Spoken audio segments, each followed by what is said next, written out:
Hello বন্ধুরা, আমি আজকে একটা ইলিশ মাছের রেসিপি তোমাদের সঙ্গে শেয়ার করছি। তাও কমপ্লিট পুরোটা আমি দেখাচ্ছি না, কিছু কিছু ক্লিপ নিয়েছি তোমাদের জন্য। দেখো, এটা কিন্তু লাউ পাতা আর ইলিশ মাছ। হ্যাঁ, প্রথমে না সর্ষের তেল দিয়ে লাউ পাতাটাকে কুচিয়ে ভেজে নিয়েছি। পুরো ভালো করে ঝিরিঝিরি করে কাটতে হবে। কেটে দেখো সর্ষের তেলে ভেজে নিয়েছি। তারপরে জল দিয়ে দিয়েছি, কাঁচা লঙ্কা চিড়ে দিয়েছি, আর ইলিশ মাছগুলোকে এর মধ্যে দিয়ে দিয়েছি। কাঁচা মাছ কিন্তু, হ্যাঁ, হলুদ লবণ মাখিয়ে মাছটা দিয়ে দিয়েছি। এবার ফুটছে, লাউ পাতাটাও সেদ্ধ হবে, মাছটাও কিন্তু সেদ্ধ হচ্ছে, দেখতেই পাচ্ছ।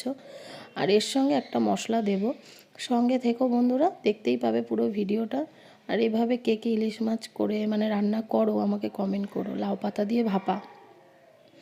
আর আমার গলাটা খুব বসে গেছে, শরীরটা ভালো নেই। আমি বাবার বাড়ি গেছিলাম, ওখানে খুব ঠান্ডা লেগে গেছিলো। ওয়েদারটাও ভালো না, আমাদের এখানে ওয়েদারও খুব খারাপ, ঠান্ডা ঠান্ডা ওয়েদার। এবার গরম ঠান্ডা লেগে গেছে। যাই হোক, এই যে মশলাটা দেখালাম, এই মশলাটা হচ্ছে শুকনো লঙ্কা আর গোটা জিরে সর্ষের তেলে ভাজা, হ্যাঁ, ভেজে তারপরে বেটে নেওয়া হয়েছে। এর মধ্যে একটা দুটো কাঁচা লঙ্কাও তোমরা দিতে পারো, যে যেমন ঝাল খাবে। কিন্তু এটা শুকনো লঙ্কা আর গোটা জিরে সর্ষের তেলে ভেজে এটা বেটে নেওয়া।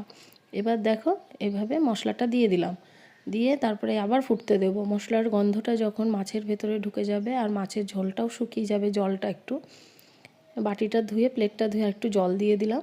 একটু গ্রেভি রাখলে তো খেতে সুবিধা হয়, জানোই, একটু মাখা মাখাই হবে ভাপা যেহেতু। এবার একটু সেদ্ধ হোক, মাছটা যেহেতু অনেক বড়, আমি গাদারের পিসগুলো দিয়ে করেছি, তোমরা চাইলে পেটির পিস দিয়েও করতে পারো। দেখো, এবার ভালো করে মাছটা সেদ্ধ হয়ে গেছে আর সম্পূর্ণ কমপ্লিট। এবার দিয়ে দেবো হচ্ছে সর্ষের তেল। আর এই সর্ষের তেলটা একটু পরিমাণে বেশি দিতে হবে, তবে খেতে দুর্দান্ত লাগবে। আর নুন আর হলুদটা তোমাদের স্বাদ মতন দেবে, ইচ্ছে করলে গোটা কাঁচা লঙ্কা কটা দিয়ে দিতে পারো। আর কেমন হয়েছে রান্নাটা একটু জানিও। তোমরাও কি এভাবে করে খাও ইলিশ ভাপা? লাউ পাতা দিয়ে ইলিশ ভাপা, তারপরে দুধ কচু পাতা দিয়ে ইলিশ ভাপা খেতে কে কে ভালোবাসো কমেন্ট করে জানিও তো বন্ধুরা। দেখো, এখানে উচ্ছে কুমড়ো ভাজা করেছি আর পেঁপের শুক্তো। পেঁপে আছে আর কুয়াশ আছে, ইলিশ মাছ দিয়ে শুক্তো হয়েছে। ভিডিও ভালো লাগলে লাইক, কমেন্ট, শেয়ার, সাবস্ক্রাইব করে দিও বন্ধুরা।